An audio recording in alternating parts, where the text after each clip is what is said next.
Welcome back to the Dime Coverage Podcast, where we break down the real NFL talk. I'm Lincoln Parks, here with my guy Lee Glass, and tonight we've got some fire topics for you, from rookie quarterbacks battling the hype to possibly a new player-owned league shaking up the NFL. We're covering it all. Buckle up, because this one's loaded. Hey, but before, hit that subscribe button on YouTube and follow us on Spotify. Now let's get into it. Lee, this was one of the games I was really looking forward to. This preseason. Your Rams against the Cleveland Browns. All the talk about what's going on in Cleveland and what you guys are doing. I know you guys you're putting your starters in there anyway, but just wanted to see in this last preseason game, like, what were the Cleveland Browns going to do? They just named Joe Flacco as the starter week 1. And so, I mean, you watched the game, your Rams. Break that down, man. What transpired in this game? Yeah, let me set the stage here. So, with the Rams, again, belabor this many times, that we don't start the starters, right? So, not only that, Stafford nor Garoppolo played at all this preseason. So you had Stetson Bennett, who played preseason 1, preseason 2. For this game, Stetson Bennett didn't even play. He played the 4th string quarterback. Win Dresser, I think is his name. He played. That's his name. Yeah, right. I got you. Win Dresser. Interesting name. But that's right. he played the entire game for the Rams. And the team, the squad that they had on the field comprised of mainly 3rd and 4th stringers. The guys vying, trying to make the 53-man roster. You had a couple of 2nd stringers in there for the first two sets, right? Yeah. First 2 drives. But the Browns, they put out their starters. So Flacco started. Yeah. Jerry Jeudy, the whole squad. The whole squad. They played. Wow. And it was interesting. I wanted to see how would that pan out? How would that play out? And one of the things the Rams were, prior to last year, we were very leaky in the run defense. And so even with the 3rd stringers out there, they kind of held their own, solidifying the line of scrimmage on the defensive side. And I think their starters, the Browns starters, they put about 10 points. That's it? Yeah. Dude, I thought it was good. I thought they was going to put up at least about 20-something points. I mean, look, again, everyone's playing, they got the vanilla offense out there. Right. That being said, you would have thought that maybe their starters would have showed a little bit more physical dominance over the 3rd stringers, right? Absolutely. That wasn't the case. But what was more interesting for me with that game was I wanted to see how the 2 rookies were going to play, because they gave Flacco, I think, 30 snaps. 30, that's a lot. 30 snaps. He played well. He played well into the 2nd quarter. Wow. Okay. So that 10 points, that's really all they scored that time. Wow, man. After that, they started Dylan Gabriel. Well, that's not, but they put in Dylan Gabriel, came in 2nd, and he played for, I think, a good bit. He played up until close to the end of the 3rd quarter. Okay. Something to that effect. And then lastly, they played Shedeur. Okay, yeah. Huntley got a couple of snaps in the last 2 minutes as well. Gotcha. So let's talk about Gabriel, right? Gabriel got in and he looked efficient. He looked good, played within structure, played on rhythm, timing. Nothing spectacular, but I mean, for a rookie, he was fairly accurate, had some pretty good pocket presence, didn't turn the ball over. I think he had a touchdown. From what I remember. Yeah. I think he had a touchdown. So he was 12 to 19, 129 yards and a touchdown. No interceptions, fumbles. Okay. Respectable. Very respectable. Then Sanders came in, and Sanders, he was a bit shaky. Now, I want to say he did have the oblique injury or the oblique issue, and it seemed as if that was hampering him during this game. Okay. Yeah. So I want to preface that I think he was playing under duress a little bit with the injury. But aside from that, some of those bad habits that he had in Colorado that he would get away with because, of course, the level of competition isn't on the caliber of that of the NFL. Right. Even what he did against Carolina, that circling back and losing ground and trying to elude the rush and then making a play, Right. that didn't work against the That didn't Rams. work. Yeah. That did not work against the Rams. So he got sacked 5 times. Man, He got sacked 5 times, and this is off of and he had 6 passing attempts, right? just So 6. yeah. So I mean, like I said, I think, and I was looking at his mannerisms as well. You could tell he wasn't too happy with something. I don't know exactly what it was. Yeah. You never know nowadays. There's so much politicking going on Yeah. behind Yeah. the scenes with these squads. Yeah. And I think there was a little bit of an issue at the end where he didn't want to come out the game. He wanted to finish the game. Right. And they pulled him to put in Huntley, and he didn't look too pleased with that. But aside from that, I think if in fact he was still dealing with that oblique injury, you got to take that into consideration because he did not look like what he looked when he played Carolina. He I didn't. got you. He did not look like that. So yeah. So that was that. I think based off of this, unfortunately for Sanders, based off of this performance, they're probably going to tap Dylan Gabriel as either the second or the third string. Yeah. Kenny Yeah. Pickett hasn't played at all this preseason. Yeah. No. Yeah. And I know they say they're not trying to trade any of these guys, but if they are going to trade anyone, I think it will be him. Yeah. Yeah. Absolutely. Yeah. Yeah. Yeah. I could definitely see Kenny Pickett getting traded. Especially you didn't play. Other teams probably looking for a QB. Somebody Right. that could come in and do something. I don't know how much he'll be able to do since he hadn't even played, but.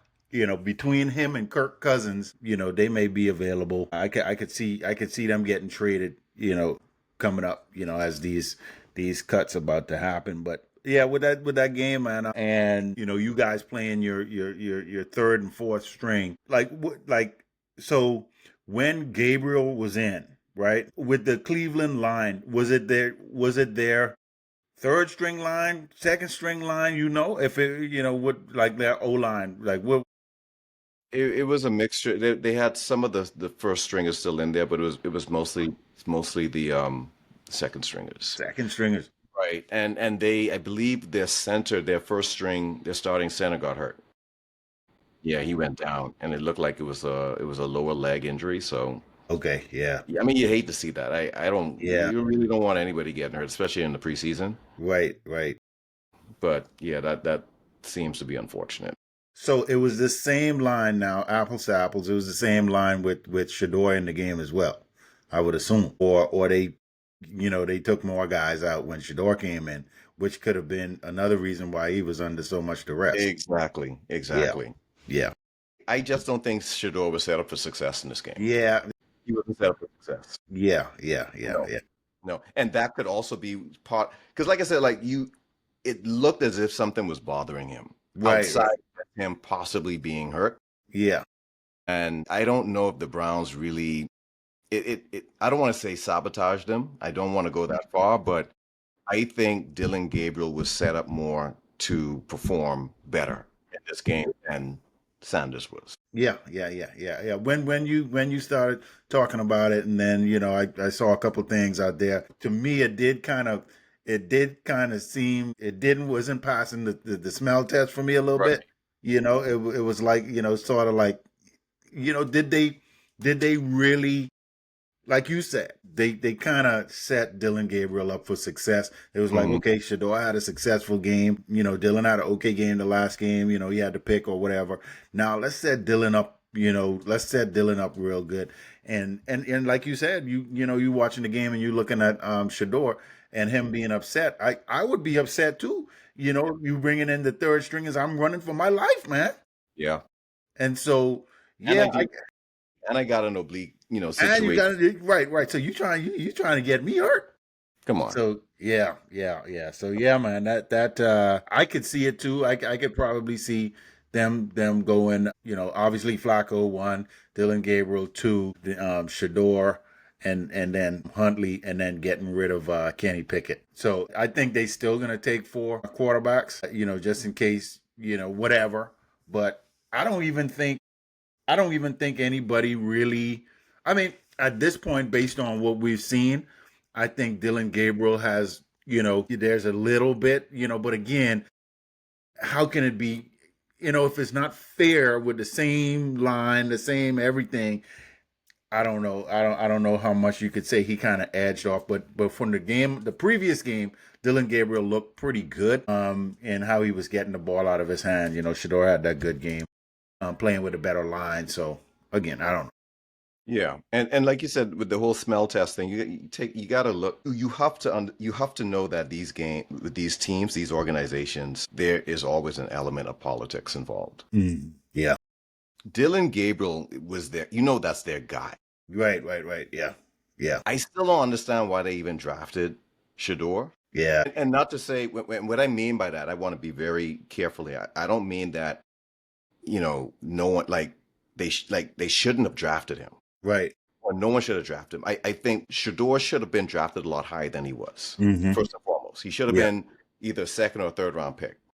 But I'm talking about the Browns organization in particular. Like, I don't understand why they got him, knowing that Dylan Gabriel was the guy that they were targeting anyway, and they got him at a very good, draft position. Right. And so when you look at that game against the Panthers that Shedeur had, yeah, he had a really good game.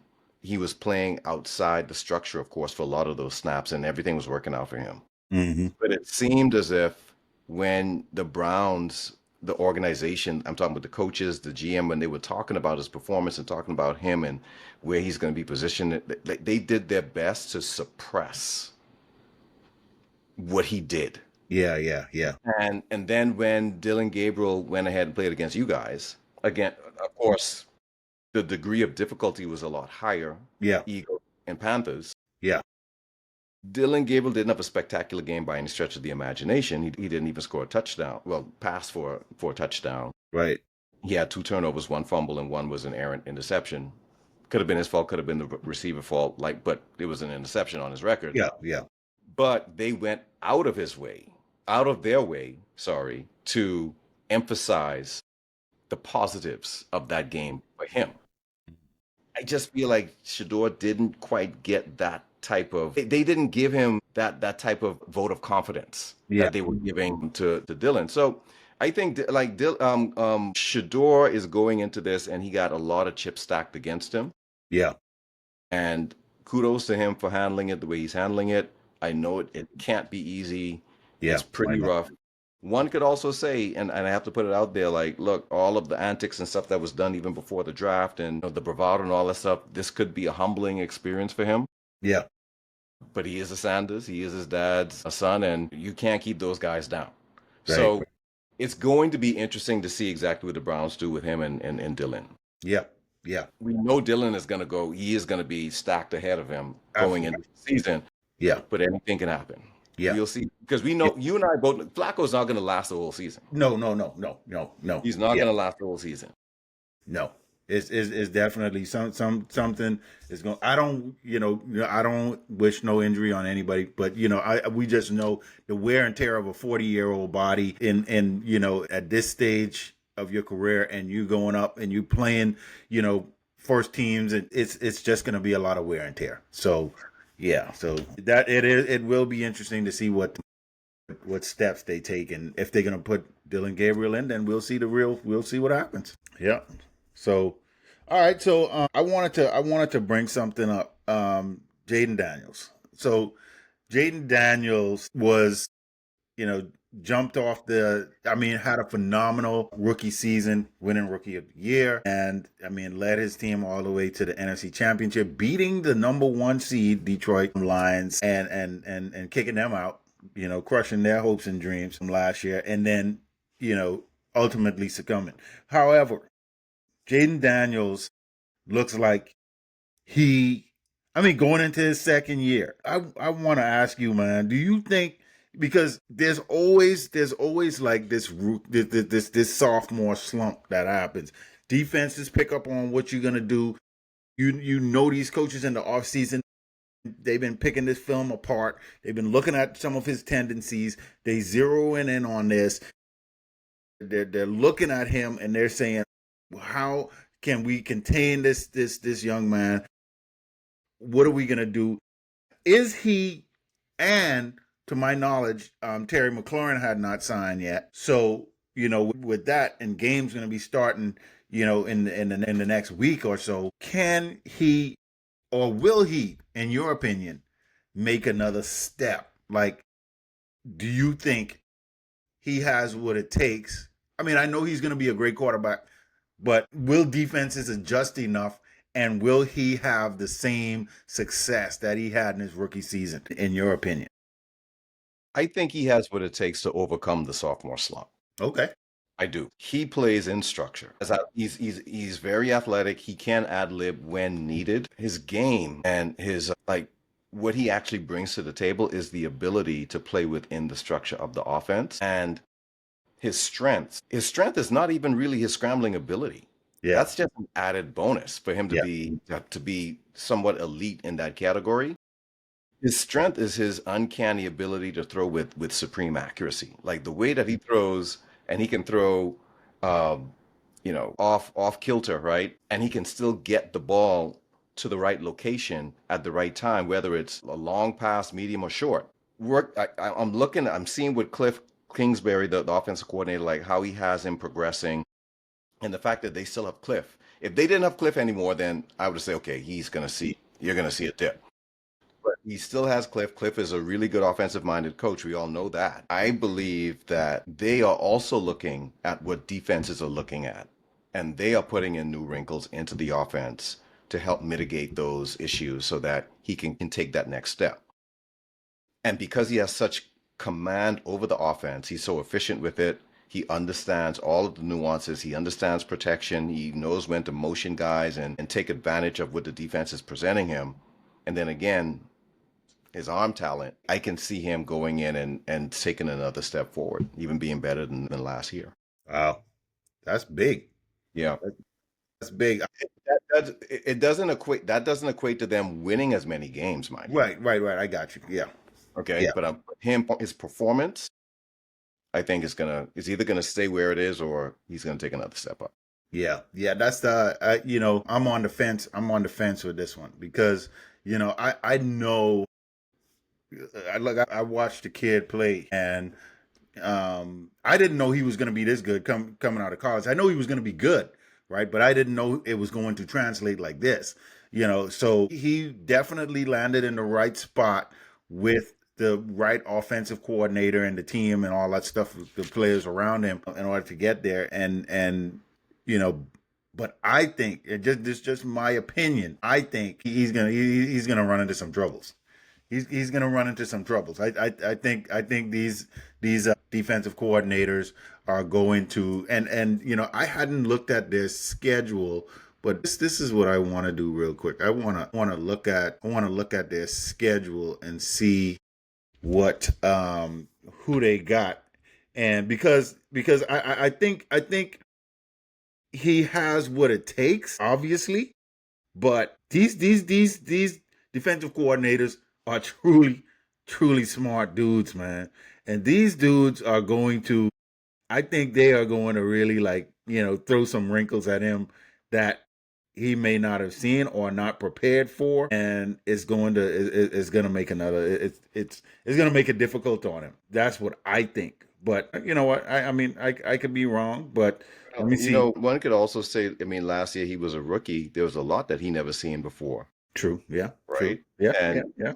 see the way that he was able to handle himself and how quickly he was able to adapt and learn lends me to believe that he can continue doing that if he puts in the work. Yeah. Yeah. All accounts are saying that he is putting in the work, and then you factor in that there's consistency and congruency this year compared to last year. The offensive line has gotten better. The running game has gotten better. I understand they have the McLaurin issue. They got to get him back. Got to get him back. Yeah. They did add Deebo Samuels to the equation, and he still has Cliff. If any of those situations weren't what they were now, then I would be more inclined to think, okay, he's going to take a step back. Yeah, yeah, yeah. A lot of times with these rookie quarterbacks, especially if they come out the gates and they do a really good job, a coach or two is gone because now they get credit for coaching up that quarterback, and Right, they take a head coaching job or another, an escalated job somewhere else. right, right. All of their coaches are still there. Yeah, that's a plus. So I That's think definitely a plus. I'll put it like this: like if he does take a step back, it won't be Yeah. significant. Right. Yeah, It yeah, won't be yeah, significant. yeah. Yeah. Yeah, I could definitely see that. It doesn't look like their schedule is, that difficult. Their first game they are playing the Giants. I don't want to sleep on the Giants because again there I think Jackson Dart looks good over there and he looks like he's gonna really come on. But they got the Giants in week 1. And then after that, it looks like they have the Packers, which is going to be a good game. Then they have the Raiders, then the Falcons, then the Chargers, then the Bears, Cowboys, Chiefs, Seahawks, Lions, Dolphins. Then they got a bye. Then they go into the Broncos, Vikings, Giants again, Eagles, Cowboys, Eagles. So I mean, So yeah, they don't play you all till week yeah. 15, That's week 16, week 16 and 18 and when they 18. play us. Yep, yep. So they wait until the end. They trying to set it up who's going to win the division. So that's Yeah, I think they saying it's going to be between these two teams, and it's going to come down to that. So that's a nice setup for them. That's a good setup for them. this is a really good setup because in week 16 it's going to be okay. Yeah, in week 16 it's going to be in Washington, and then the last game of the season is going to be in Lincoln Financial Field. So it just depends. Hey, somebody could be sitting. Somebody could be sitting some players, in that last game. You never know. That's right. Or it could be going down to the wire where whoever win this, boom, boom, boom. So yeah, it's gonna be interesting. I mean, I like Jaden Daniels. I mean, definitely I like the young man. I think he's a respectable young man. I think he's gonna be great, in the NFL. No hate on my part from that standpoint. Obviously they a division foe, but him as a player and a quarterback, I wish him much success, man. I think he's gonna do good. But I want to see what these defensive coordinators are gonna throw at him, and how that's gonna adjust. Because let me tell you, my Eagles, we gonna be ready for you. We gonna be ready for you, my boy.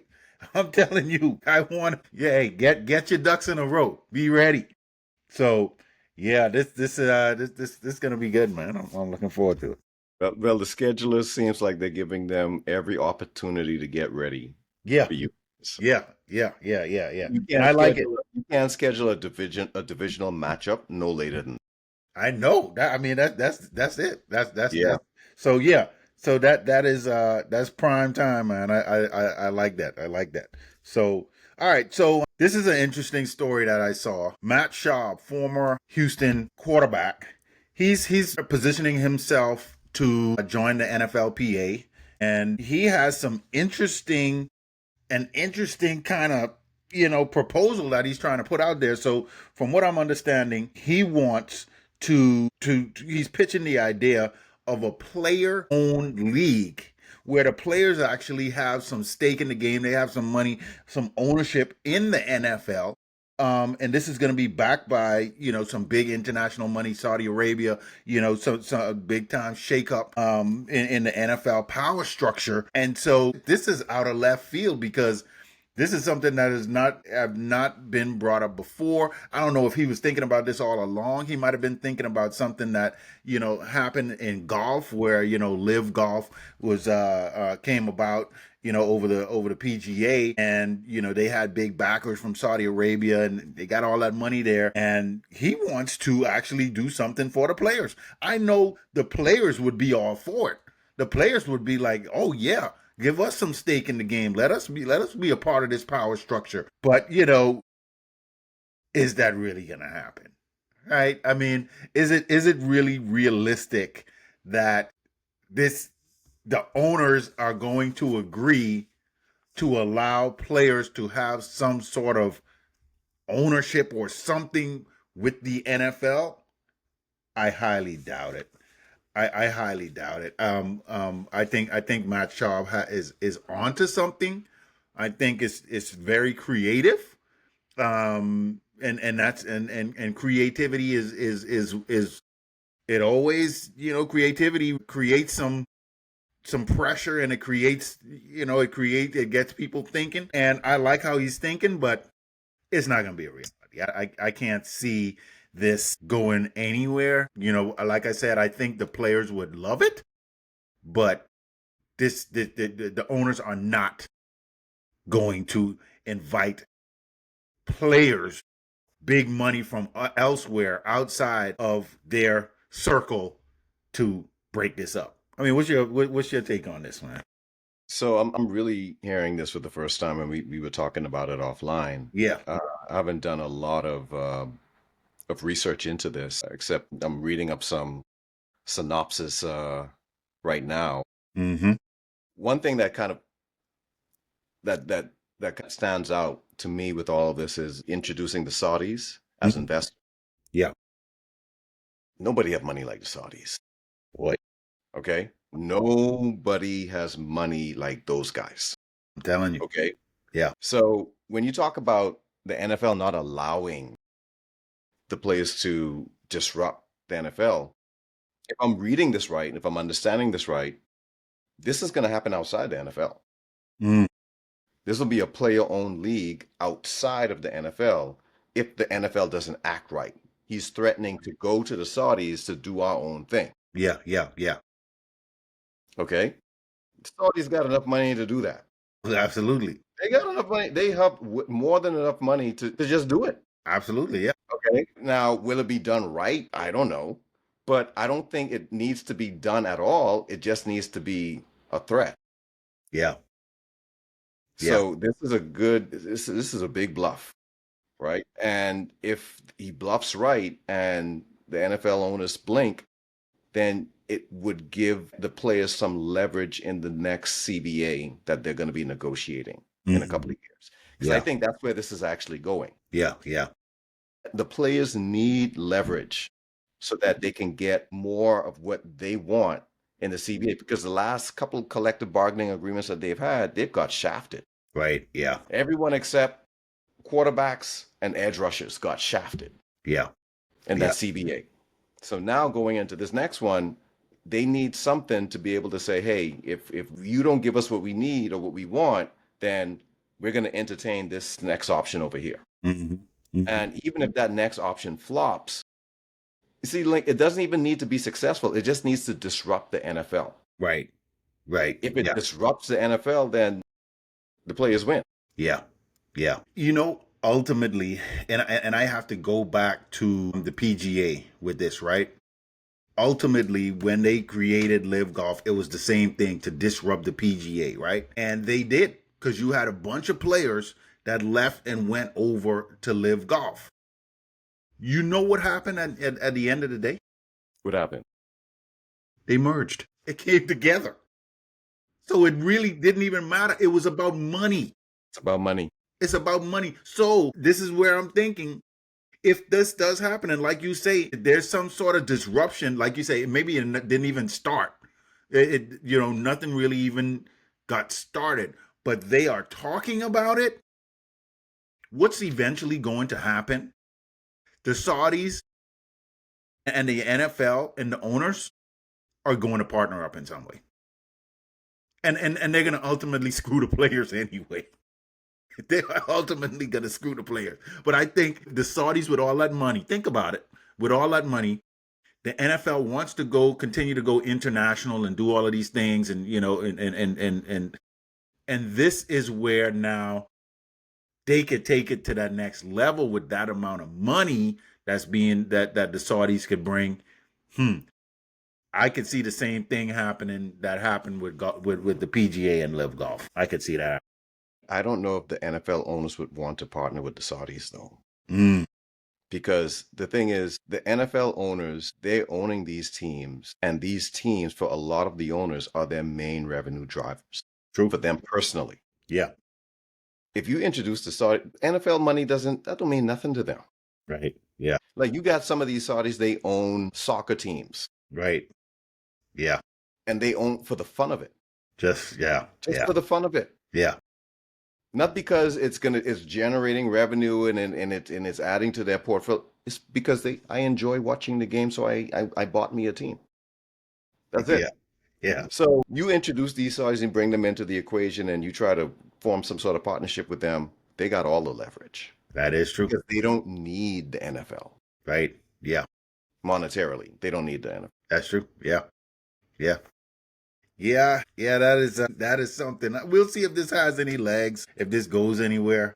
Again, this might be idle. Matt Schaub, I guess, having some of these discussions or whatever and trying to shake things up. But yeah, I don't know. This might just be a fantasy. Might just be a fantasy. Or I guess or just a big bluff, Yeah. and it would be a good one Yeah. Yeah. Yeah. if he can grow some legs on this. Mm-hmm. This be Yeah. a nice bargaining chip Absolutely. to scare them owners into giving the players something. Yeah. Yeah. Yeah. Yeah. Yeah. No, that's a good move. That's a good move. Yeah. So okay, the Bears. Mhm. They what's their coach Ben Johnson. Ben Man, Johnson. I was having a brain freeze right there. So Ben Johnson said, that the first team looks sloppy, right? And I know, like you said, you talked about this previously, but I want you to go into detail on this with Caleb Williams and the Bears and Ben Johnson and what that looks like. But previously, a couple weeks ago in training camp, he said they look sloppy, first team. And now in this preseason game, they look sloppy again. Other teams like you guys hadn't even played your number ones. Same thing with us. We hadn't played our number ones, and but the Bears. I think this is the second time their ones played out of 3 games, and for him to still say in this game that they're sloppy, that's kind of concerning. One bright spot that I did see with the Bears is their backup quarterback. When I was looking at some of the highlights of the game, he does look solid, looks pretty good. Looks like I know they just gave him an extension and all that stuff like that, but he looks like he's in a good spot, good position. I know you got some backstory on that as well. But yeah, man, can Caleb deliver Ben Johnson's system and scheme? I mean, he's still saying it looks sloppy. I don't know, man. I don't like the marriage between them two. I didn't like it. I know Caleb was excited to get an offensive-minded coach, but I don't know. I really don't know if it's a good fit. And I'm not trying to be all doom and gloom and trying to, throw a curveball in this whole situation just for, uh, I guess get a spike in some airs or whatever, and some viewership. But it just doesn't look, from the outside looking in, it doesn't look compatible. And here's what I mean by that. Uh, Ben Johnson is a guy. He's kind of like Sean Payton Yeah. in that he is married. Like, his offense is his baby. He knows every single minute detail of what he expects his team to do, from the formation to the lineup to the spacing to the count to the steps to the rhythm to the progression. Like, everything is calculated from his perspective. He wants and needs a quarterback that is as astute to all of those idiosyncrasies of the offense as he is. He needs an extension of himself on the field. So that quarterback has to pay strict detail to attention. He needs to follow the plan to the letter, right? He needs almost to be robotic in that particular system for it to work as Ben Johnson wants it to work.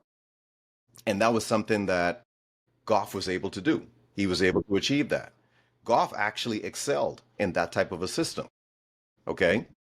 Now, what that system does not require the quarterback to do is to ad lib. It doesn't require the quarterback to play off script. It doesn't require the quarterback to scramble and try to make something happen. You snap the ball, you go through your progression, and you get the ball out, right? Bam, bam, bam. 2, maybe 3 seconds top. Caleb Williams is notorious for holding on to the ball. He's also notorious for ad-libbing. He's also notorious for playing outside of structure. So now you got this quarterback that does all of these things that this coach does not want the quarterback to do, and he's trying to rein him in and make him and force him into this particular style of play that, for all intents and purposes, Caleb Williams he's never played like that. Right. Yeah. Right? In college, he's never played in structure on a consistent basis. It's not his game. So now when you have all of the stories coming in from training camp about the offense looking sloppy, it's now Caleb he's trying to now reconfigure his brain to play a certain style of quarterback that he's just not accustomed to. And he's giving it his best. Yeah. And now you go into the game. See, when they played against Buffalo, I watched that first drive. He was in a shotgun the whole drive. Yeah. It was pitch and catch. That's not really the offense. Right. So when he came into this game, and then when I saw him the first snap on the center, I said, okay, good. Now we get to see how he's going to play in this offense. And in that first snap, he fumbled the exchange to the guy. I think it was like the wide receiver. He was coming in for a jet sweep. Okay. Yeah. So on the jet sweep, the wide receiver's coming in and he's trying to hand it off and he fumbles the ball. Yeah. First play. Yeah. Next play, take a sack, right? I think they go 3 and out, and it just didn't look good. Yeah. So for the first 2 series, it wasn't quite right. Caleb, then he picks it up. He ends up playing pretty well. Yeah. Okay. If I look at his stats, he was 11 of 15 for 113 yards and a touchdown, 1 sack, no interceptions. Okay. Yeah. So he played okay. But Ben Johnson is that type of coach, right? It's not all about the end result of the stats. It's about how did you execute my offense. And if you didn't execute my offense the way I want you to execute my offense, I don't care if you made a net positive play. You didn't do what I told you to do. Right. He does not accept that. He's not going to go for that. And again, on the flip side of this is the problem with the Bears. The Bears always do this. They get these quarterbacks, highly talented quarterbacks, and then a season or 2 in, they get rid of the coach that drafted that quarterback, or coach or GM. And then you get the next coach that comes in that has no ties to that quarterback, didn't select that quarterback, didn't evaluate that quarterback don't fit their system. Right. And now you have this conundrum. Yeah. It happened the last 3 times. I don't know why they keep doing it. Yeah. That's crazy. So it's going to be interesting. So we're going to see when the games start, like when the real games start. Right. And defenses are now throwing their all at these guys. Is Caleb going to be able to pick up this offense quick enough for it to really be as efficient as Ben Johnson needs it to be for them to win games? I think it's going to be a rough couple of weeks. The first couple of weeks, I think it's going to be rough for them if he doesn't allow Caleb to be Caleb. Right. And right now, he's not allowing him to play like his play. Yeah. That's one thing that is really going to shape how this season is going to go for them, because when you look at you look at it now, like you said, you had Justin Fields, again, he wasn't picked by the previous coach. Mm-hmm. They didn't like him. Boom, he's out of town. Now you got the same situation again. What's going to happen? If Link, this goes back to Trubisky. Yes. Right? Go way back to Trubisky. This goes back to Trubisky. Yes. Same situation. Fields, same situation. Yes, right? yes. And here you are again. So, I think, if it doesn't go well, obviously they could move on from Caleb Williams again, and this will be another situation like that. However, I don't see Ben Johnson going anywhere in 1 year, obviously, and with the NFL and with this draft coming up, he could pick his quarterback depending on what this looks like. So he could pick his quarterback and move forward, and they could do his thing, and then hopefully Caleb could land somewhere. But maybe if he picks up the offense, that's a whole question. Like, who knows? Maybe if he picks up the offense, Would Ben Johnson keep him? Ben Johnson may still want to start over. He may still want to start over and say, this guy here who's coming out this year, I want him because I know this is the type of player that I know can run my offense efficiently. So check it, right? Sean McVay is hired by the Rams. Okay. Goff was drafted the year before by Jeff Fisher and Les Snead, but Jeff Fisher wanted him. Okay. So in comes McVay, and for all it, like, McVay coached him up. Yeah. To the point where Goff got us to a Super Bowl. But there were certain things there that McVay still didn't like. And when we lost that Super Bowl the way we lost the Super Bowl, and then when we had the next season after that where his play went down, McVay was quick to get rid of him. He wasn't McVay's guy. It's not his guy. So again, Ben, like these guys, like the McVays, the Sean Paytons, the John Grudens back in the day, they are very particular about the type of quarterback that they want. And if you don't fit their scheme, if you don't fit their style, you are out. Yeah.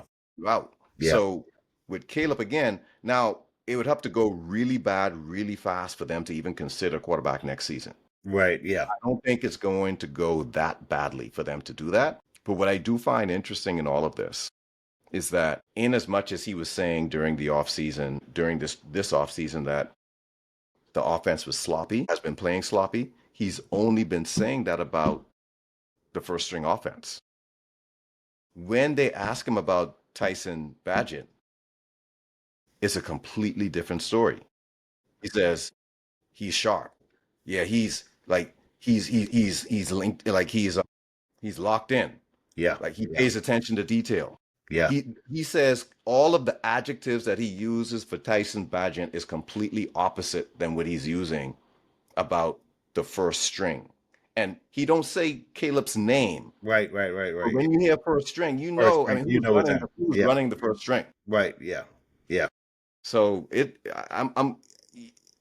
I wonder if we see a situation where if Caleb is struggling to pick up this offense and run it the way that Ben wants him to, if we see Tyson Badgett, come out there. And yeah.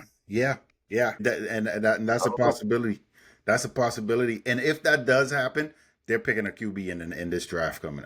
They're picking a QB next year in this draft. If that happens, if it gets to that point and they put the backup quarterback in, they are definitely Caleb. That's the writing on the wall that Caleb isn't going to be there.